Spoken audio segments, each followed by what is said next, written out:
Hey everyone, it's Chris here from Everyday Survival, and today we'll be checking out the Yinnou, some Yinnou.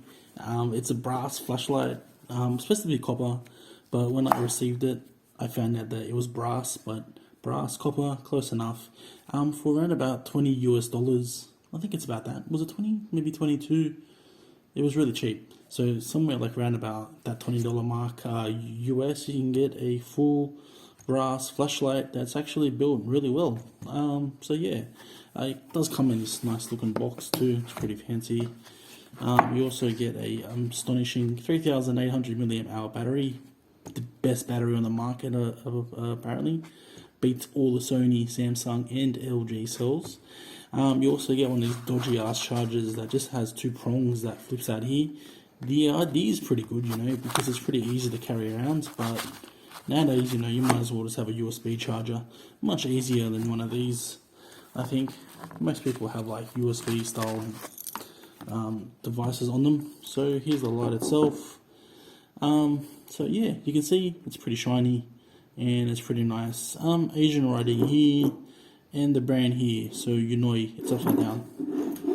Do I Yinnou you? So it's spelled Yinnuo. So yes, you can see it's basically a S2 Plus, just in brass. So yeah, so we'll get into the specs, I guess. So as I've said for the 8th millionth time, it's made out of brass. You reckon? It's a 120 mils long, so the same as a standard S2 Plus, and 23 mils wide. It does weigh 129 grams without the battery, so it is a lot heavier than the standard S2s, S2 Pluses. It does use a 16mm LED board, MC PCB. This one doesn't come with anything that's particularly good or nice. It's just some sort of generic LED. It does look like it could be either a Cree XPG2 or maybe even a SST20, but then I'm not 100% sure. But it could be. I have seen some variants of the XPG2 that looks like this, but it doesn't really matter anyway. If you buy one of these, treat it as a host. You also get a driver that has two amazing modes, high and low, and that's pretty much it. That's all you get. But I guess for $20, like, still you do get a lot. I'm gonna slip my hand through here. I kind of got you guys, if you can't notice, or if you can notice, use it like above me now. So I've got like a light here, so you can see how I'm blocking it out, and I've got the camera here, so hopefully it looks better, and I'm recording it in 4K. So yeah, so overall I think the build quality is really good. It seems to have some sort of coating on top, because you can see the coating's coming off. Not a clear coating, because the copper doesn't come with proper clear coating on it, but it does come with some sort of clear coating, but it's not hard anodizing clear coating, I should say.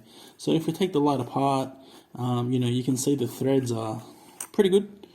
Actually, not pretty good, they are really good. So nothing wrong there, like no sharp bits, nothing. So as I was saying, the knurling is like, that's gnarly, man. The knurling is like super grippy and feels really nice in the fingers. And also looks like pretty cool, when you look at it like that, it looks cool, right? Looks kind of trippy. I think it's a bit more aggressive than what you'll find on, yeah, it definitely is. It's more aggressive than this S2 over here. So we take it apart. Got a red tail cap switch top. Not the biggest fan of that, but doesn't really matter overall, I don't think. So, taking the light apart, you can see the LED a little bit better here. It is pretty tiny, like a XPG size, so yeah. Anyway, getting over that, that's the LED there. And under the LED, it's kind of a shame, but the peel is pretty much the same as to the stainless steel lights that I reviewed a few weeks back now. It has a hole in the middle, so that's one downside. It'd be pretty cool if someone kind of made a light like this. You gonna focus, buddy? It'd be pretty cool if someone kind of made a light like this, but they made it with a solid shelf. I would pay extra money for that feature.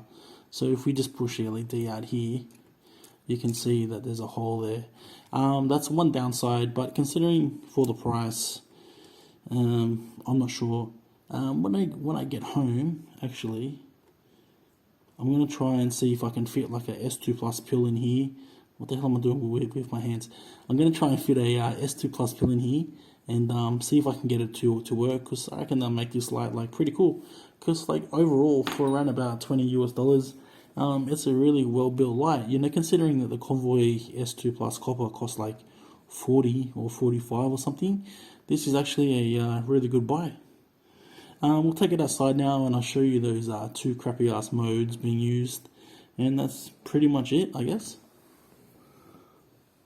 Yeah, I know I said I'll take you outside, but I thought I would just show you guys like visually how similar it is to a this is a S2, not a S2 Plus, but you know, you can see it's pretty much the same, like same length, same width. That's what she said.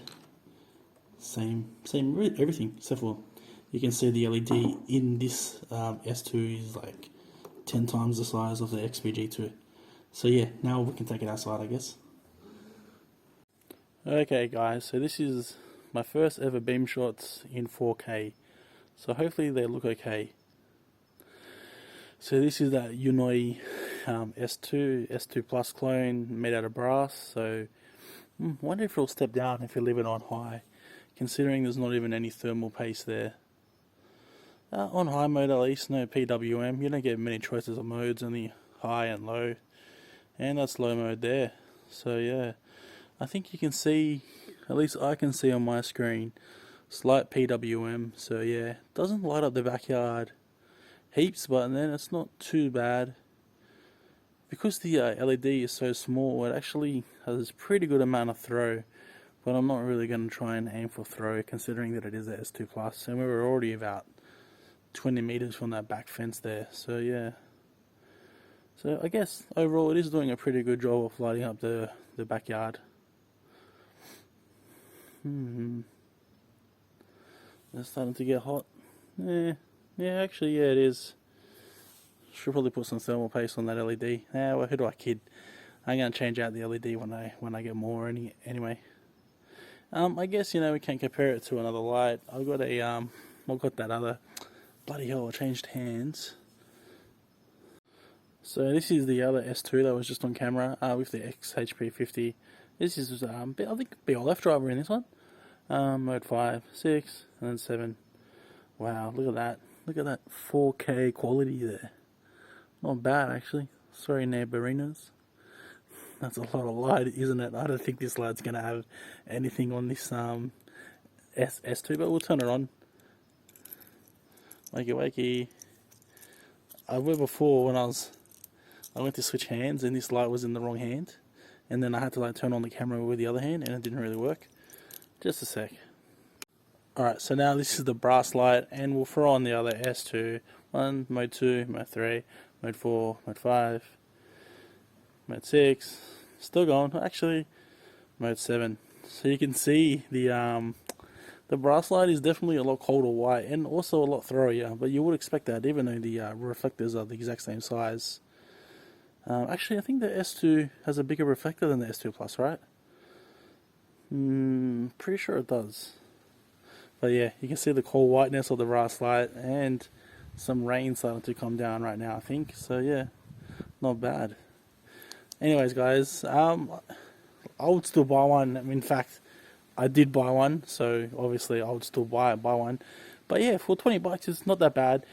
Besides the slight issue with the pill, that's the only problem with the light. It does look nice, you know. Just change a few parts here and there, and you'll have a pretty cool looking light on the cheap. As always, thanks for watching, guys. Like and subscribe. Like and subscribe, and thanks for watching.